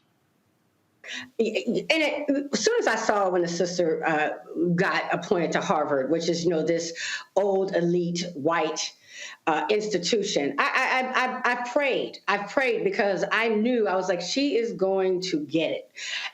And so I hate to say that I'm not surprised at the way that they're treating her. At institutions of higher learning, you're supposed to be able to have free thought and discussion. That's what they're there for. But you see this big push to ensure that we all think the same way, we all say the right things, or your job and your entire career is at risk, which is not at all right. That certainly is not a democracy. That's certainly not what all of us signed up for. But they are going through her entire record, every published article, every book, to find fault with her. And that's what happens, is that when Black people become and get in positions of power, they seek to completely tear us apart and make it where we are, not qualified. And we see that we always are more qualified than usually the white males that they've had before us. So I'm appreciative of the past Harvard presidents defending her. And I hope that she stands resolute and doesn't allow them to chase her away. What you see here, Joe, you see these constant attacks on her and others. You see, and I think what you also had here, I think you had some people at Harvard who said, listen, if we push this woman out, we're giving in to these Republicans, and that's the last damn thing we need to do. Mm-hmm. Yeah, Congresswoman Stefanik, who I don't agree with on much of anything, with no hint of irony, was looking for this gotcha moment. She wanted to ask this particular key question, and if you didn't unequivocally answer yes right away, then it was a problem, and you ought to be canceled. Now, it doesn't matter, I guess, that she's supporting a former and currently aspiring president-to-be who actually is accused of, among other things, actually inciting violence with his words. And an irony, even those that are speaking against President Gay aren't realizing that she's actually, in fighting for free speech and demanding context on a question that actually demanded context, yes, and nuance. In doing that, she was actually preserving the integrity of the institution. So there's this irony that goes on. First of all, the wrong person asked the question for it to actually have any credibility. Second of all, she's helping to preserve the integrity of the institution and doing what she's doing. And it just reminds you that some things, intellectually, free speech is a son of a gun. It is a son of a gun, because sometimes when we feel safe, even less safe because of someone's free speech, our tendency, whoever we are, is to cancel it and to get rid of it. And it's supposed to. There is free speech that is abhorrent, that is terrible, that is not good and is not good feeling. But if in and of itself it doesn't lend to violence, etc., theoretically, it's supposed to be protected. That's something that we all have to remember. That's what this fight is actually about. But there's this notion that exploring nuance makes you less safe. Actually, it makes you more safe. Why? Because now you're not throwing out the baby with the bathwater like we were talking before. You're actually doing things for the right reasons. You've got the right motivations when you ask these questions, and you answer them in a way that deals with, I need the context to know where this particular thing belongs, what it is that you're asking, why you're asking it. And if we want our institutions to have credibility, and to say nothing of the irony of these guys having folks that are anti-gay, that are anti-black, say all of these other things, and they'll jump on the free speech bandwagon in a second when it comes to those. But now, as it pertains to this black woman and other women, by the way, like the president of Penn who didn't make it, President Gay has made it so far. Now you want to put an X on them like they were never there and cancel them, when in an irony, they're actually doing probably what it is that they're supposed to do, even though it hurts. Mustafa. Well, I've worked on Capitol Hill, and you have these Republicans that continue, because they can't move forward on any substantive policy, to use these types of opportunities to garner the media attention. Dr. Gay made a decision to actually go and share. She could have said, you know, at this time, I'm not ready to come up and have this conversation. The other dynamic that goes on in respect to what she was doing is that folks need to remember that she's only been on the job less than 6 months. So the conversation was actually around policy at these respected institutions and where that sort of plays out in relationship to anti-Semitism and people being able to say certain things. So she hasn't even been around long enough to actually be able to change policy yet, because there are a number of steps that need to go forward. You know, so we really need to understand the context of what's going on and not just look at these bumper sticker types of short phrases that are often thrown out there, and then people are making hard decisions without having all the information of these dynamics. The last thing I'll say is that, you know, the Harvard community has spoken, and they made a decision that they see her as still a viable president and someone that they see value in. And again, what you saw here, you saw these billionaires try to use their money to influence the decision. Harvard was like, yeah, we're good. We're good. All right, folks, hold tight 1 second. Got to go to a break. We come back. We'll talk to a wooden watchmaker in our marketplace segment. Also, there's a new HBCU Bowl. That's the first bowl of the year. It's called the Beach Bowl. We'll tell you about that. That's next. Roland Martin Unfiltered on the Black Star Network. Hatred on the streets, a horrific scene, a white nationalist rally that descended into deadly violence. White people are losing their damn minds. As an angry pro-Trump mob storms the U.S. Capitol, we're about to see the rise of what I call white minority resistance. We have seen white folks in this country who simply cannot tolerate black folks voting. I think what we're seeing is the inevitable result of violent denial. This is part of American history. Every time that people of color have made progress, whether real or symbolic, there has been what Carol Anderson at Emory University calls white rage as a backlash. This is the rise of the Proud Boys and the Boogaloo Boys. America, there's going to be more of this. Here's all the Proud Boys, guys. This country is getting increasingly racist in its behaviors and its attitudes because of the fear of white people. The fear that they're taking our jobs, they're taking our resources, they're taking our women. This is white fear.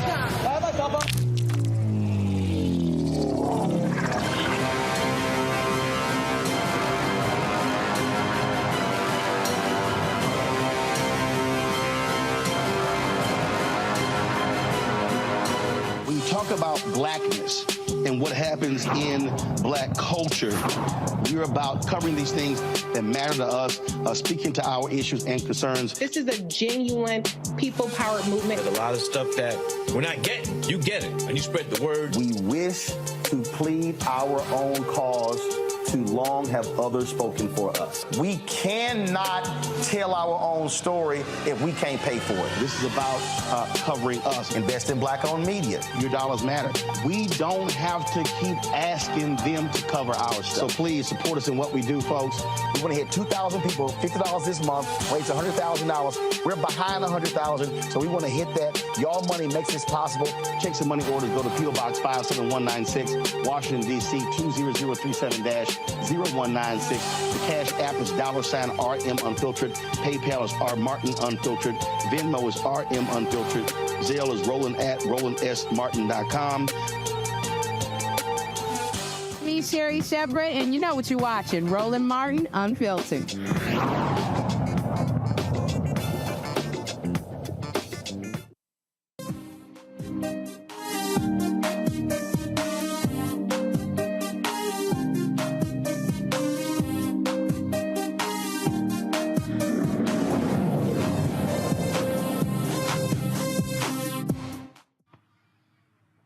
Folks, the first bowl game of the season will involve two HBCU teams. No, I'm not talking about the Celebration Bowl, which is taking place here in Atlanta on Saturday.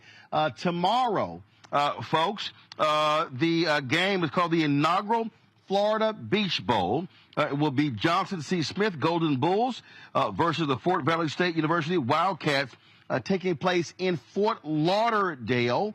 The folks with the Urban Edge Network, they are the official broadcast partner of this bowl. Todd Brown joins us right now. Todd, so tell us, how did this new bowl game come about? Well, we were lucky enough to partner with Victor Robinson, who had the media rights for this bowl. And so what you should know, Roland, there's 41 official NCAA sanctioned bowls.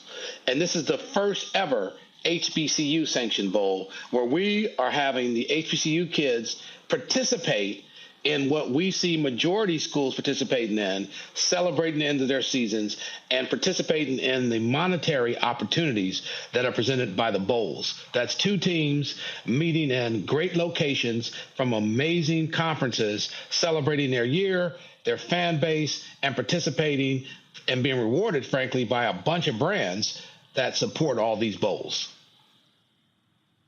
Well, and obviously you have the Celebration Bowl happening here in Atlanta. That's an ESPN, and actually ESPN owns a significant number of these bowl games. But here, this is an African American promoter who is partnering with Black-owned media company for this bowl.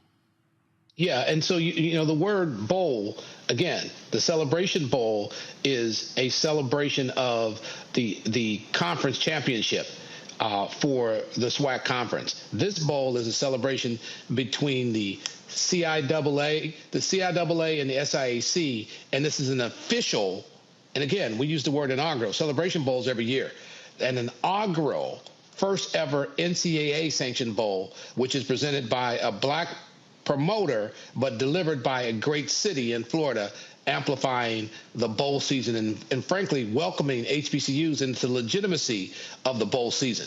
And we beat out another Black-owned media company for the right to this bowl. Allen Media was also bidding for this opportunity, and we're excited about being chosen for this bowl. And we're presenting it on HBCU Plus, which is on 303 million devices. We'll be streaming this bowl, and we have several partners that we're engaged with for delivering this experience for these kids. And the promoters on the ground have done an amazing job making sure that the golf tournament, the American Diabetes Association is partnering on a walk to celebrate, and these kids are down here from the 9th to the 13th having a what I call, Roland, a legitimate bowl experience in celebration of the end of the season. One of the things that we often see when we have these bowl games, obviously, there are a lot of things that teams do in the various cities. A lot of times, though, we see a lot of these bowl games, you don't have a lot of people in the stands. Talk about where this game is going to be held, what kind of excitement was being generated there in Fort Lauderdale, there in South Florida, among HBCU fans and as well for these two schools. Well, one of the things that we did is drive media to the platform. So we've had, I think, close to almost 4 million impressions directly in the market of Dade and Broward County, driving engagement. And I don't know if you know this, Roland, but between Broward County and Dade County, you're talking about one of the largest pipelines for Division I sports, both basketball, baseball, and football. So we know this is a hotbed for sports. And so the idea of generating an opportunity to celebrate here in Fort Lauderdale, and we're going to be doing this for several years, the local marketplace, but also inviting these schools into a rich recruiting experience. So it's both a in-venue media opportunity, but the bigger part is brands spend money on impressions. The reason why the Orange Bowl is a $25 million commitment, the reason why the Rose Bowl is a $40 million commitment, it's both for the experience within the bowl and the amplification of the media that takes place on the platform. And that's really different than ABC or NBC doing a bowl game and then paying those media rights back to the teams. This is an opportunity where a Black media company gets to partner with a Black promoter and create value both in the event and on the platform. And that's really important, Roland. And again, if folks out there, where can they actually watch this game? It's taking place Wednesday. What time? Wednesday at 7:30, they should download the HBCU Plus app, and we're available on all streaming devices, iOS, Android, and on your Fire Stick TV as well as Roku. You can also download it on our other app where we're featuring the NBA G League on our UEN app. So we're going to have it on all platforms. We're going to be driving engagement in a big way, and we're going to be covering this with a powerful 4K experience. And Roland, what's interesting is we're having this game in the soccer stadium that Messi plays in here in Fort Lauderdale. So that's a 20,000 person venue. We're not putting this in a venue where you're expected to see an NFL crowd of 60 or 70,000. We think it's going to be very intimate. If the weather holds up, we believe people are going to turn out in a powerful way. But what's more importantly, 303 million devices, you can see this game worldwide, and we're driving the beginning and the kickoff of the bowl season. So we're super excited and about Victor Robinson inviting us in, about the 2 schools that are down here, about their alumni base, and about HBCUs being invited into the real business of the NCAA and being able to monetize and show some value from that perspective. All right. Todd, we appreciate it. Thanks a lot. Appreciate you, Roland. Take care. All right, folks, we come back. Our marketplace segment, we'll talk to a sister here in Atlanta who owns her own wooden watch business. She'll explain right here. I'm Roland Martin Unfiltered on the Black Star Network. Back in a moment.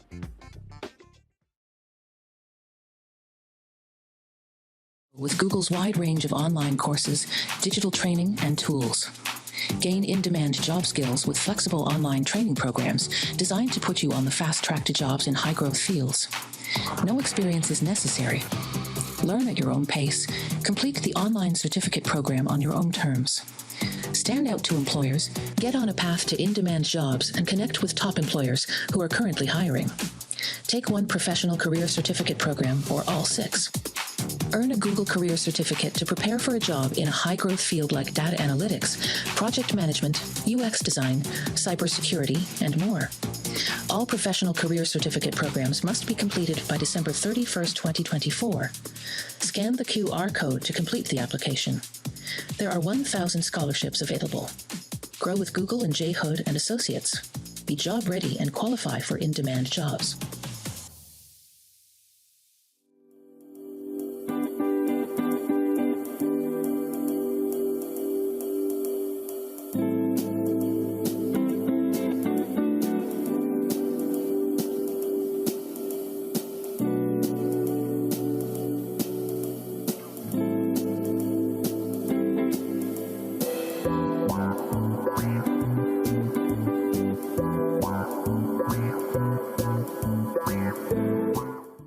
Executive producer of Proud Family. Bruce Smith, creator and executive producer of The Proud Family, Louder and Prouder.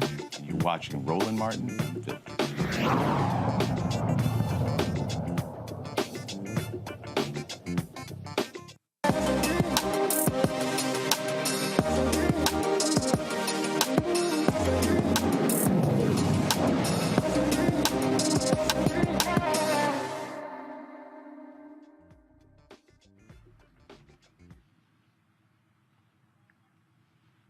All right, folks, who leaves their job at a tech company to launch a wooden watch company? Well, my next guest did that. Joining us right now is Shadayla Sweat. She's the owner of A Few Wood Men. She joins us right now.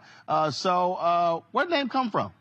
So it's a play on words. So like A Few Good Men, right. It's A Few Wood Men. So the brand is based off of my grandfather. He is A Few Good Men in a sense.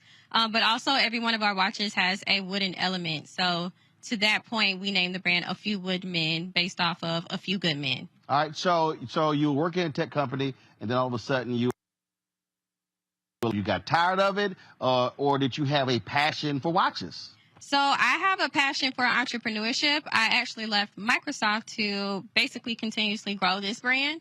I had been at Microsoft for about a year, and I was just kind of tired of it. I felt like it was meaningful work, meaning I was there, but I was making more money doing this in something that I was actually passionate about versus being at Microsoft, and I was just Now, when did you start employee. this? I actually started A Few Wood Men in 2019. Gotcha. But so where did the idea of wooden watches come from? So wooden watches were the best The watches support our skin. So for those that are melanated, dark skin, light skin, they support our undertones.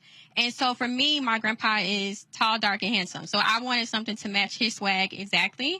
And so wooden watches were the perfect thing to do that. Now, when you say support, do you mean in terms of against our skin or rubbing against our skin? What do you mean? It complements our skin. Got it. So in terms of your skin tone, for instance, it's going to bring out like your yellow and your red undertone. So if you are darker tone, it's going to bring out your skin tones as well. So it's perfect for melanated skin. It's no other concept in terms of wood that doesn't make us like 3 times better. Gotcha. So how are they constructed? I'll actually hold your microphone so you can pull one of these out. So how do you actually construct these watches? Yeah, so all of our watches have a wooden element. So it may be like oak, sandalwood, some wood type, but they also have a metal component to them.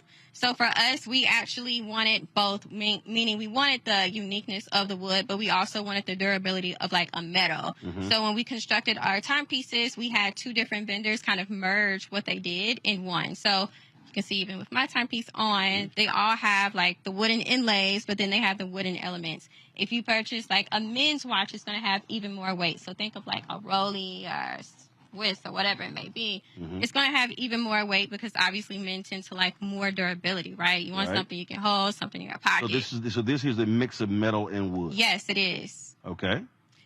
So you can see the wood, the wooden inlays in the center, and then of course the steel, right? So you need that weight. Right. So you can that was the concept of both. So she talking about it. The colors out of your skin. Let me see like what colors are brought out. So what color is this called? What is this called? The color? Yeah, it looks like evergreen or something. So yeah, this is like an evergreen. The name of this timepiece is the Derrick. Derrick? Who the hell is Derrick?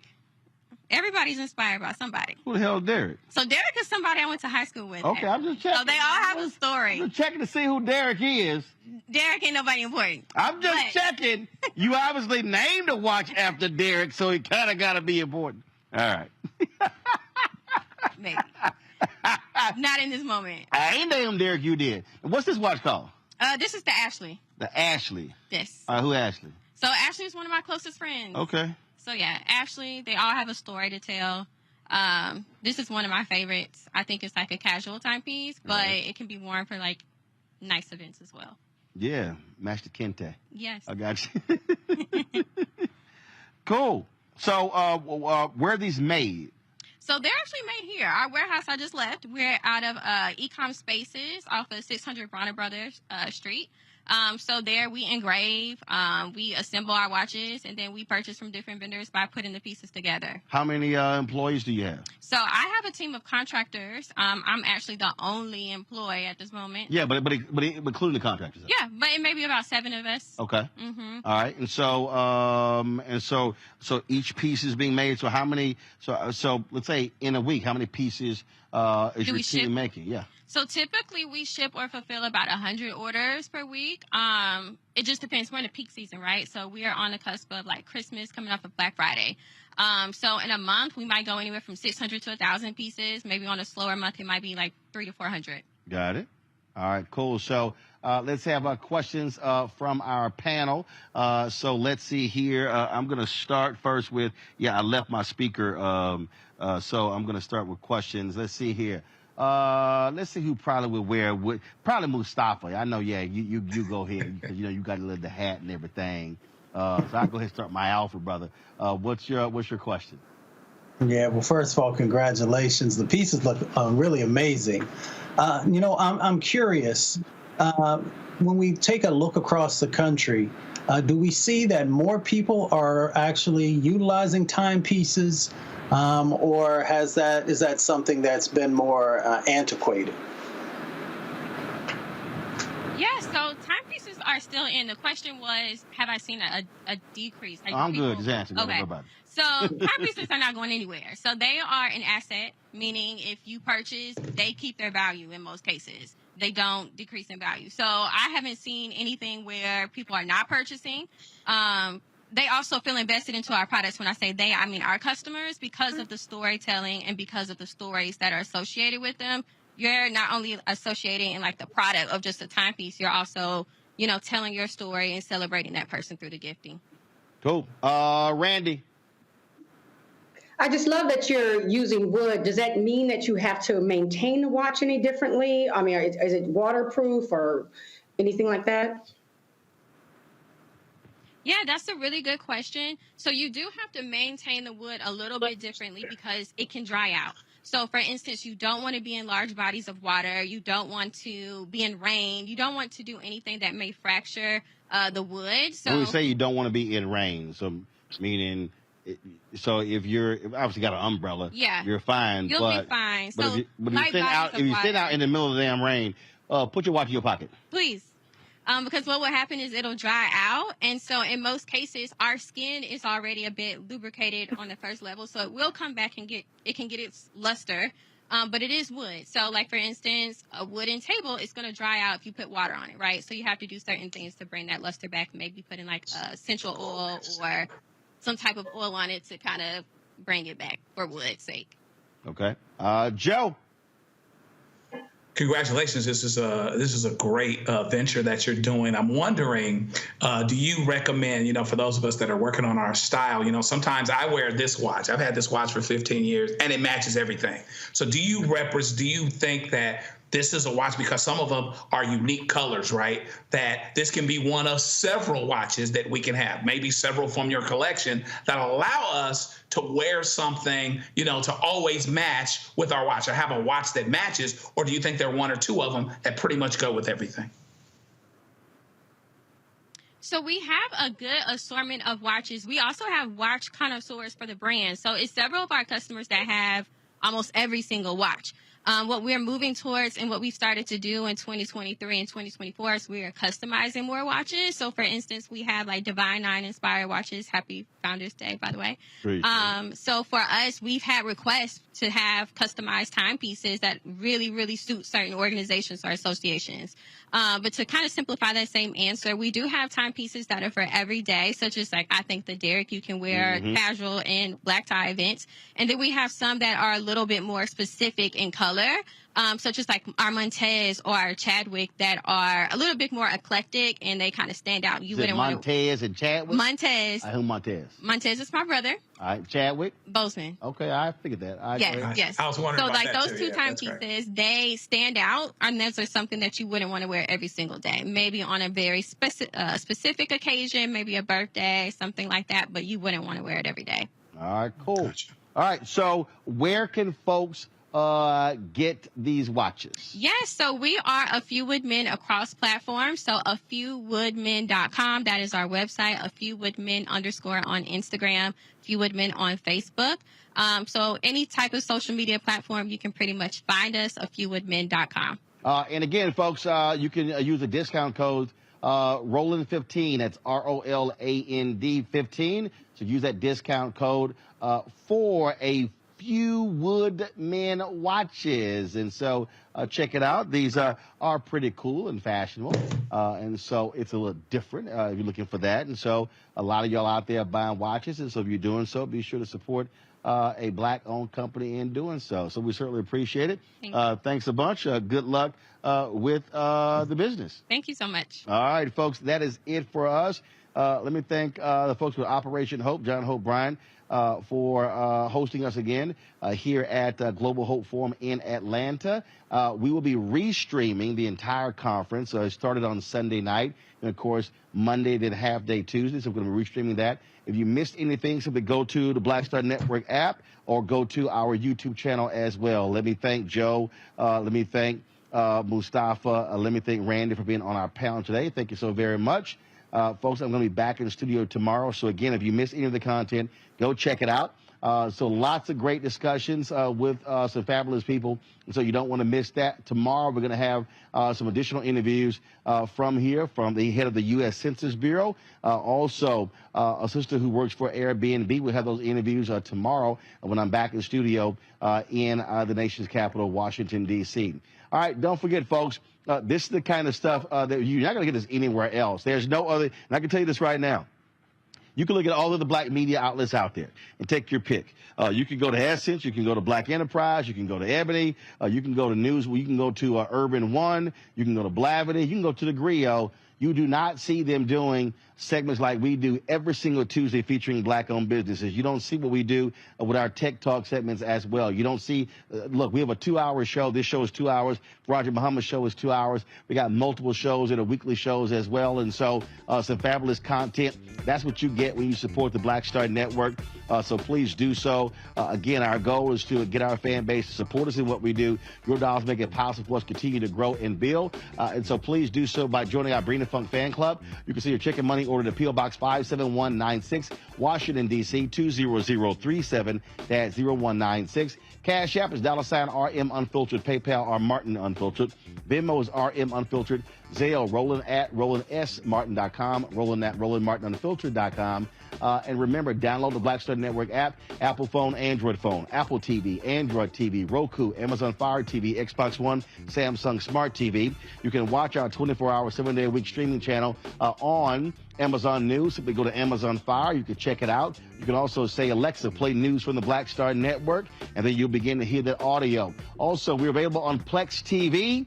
You can check us out on Amazon Freevee, and if you're on Amazon Prime Video, click Live TV. You can go to their news grid. You can check us out, our channel, right there, along with the other news channels all across the country. And finally, be sure to get a copy of my book, White Fear: How the Browning of America is Making White Folks Lose Their Minds. Available at bookstores nationwide, Ben Bella Books, Amazon, Barnes & Noble, IndieBound, Bookshop, Chapters, Books A Million, Target. You can also, of course, get the audio version that I read on Audible as well. Folks, that's it.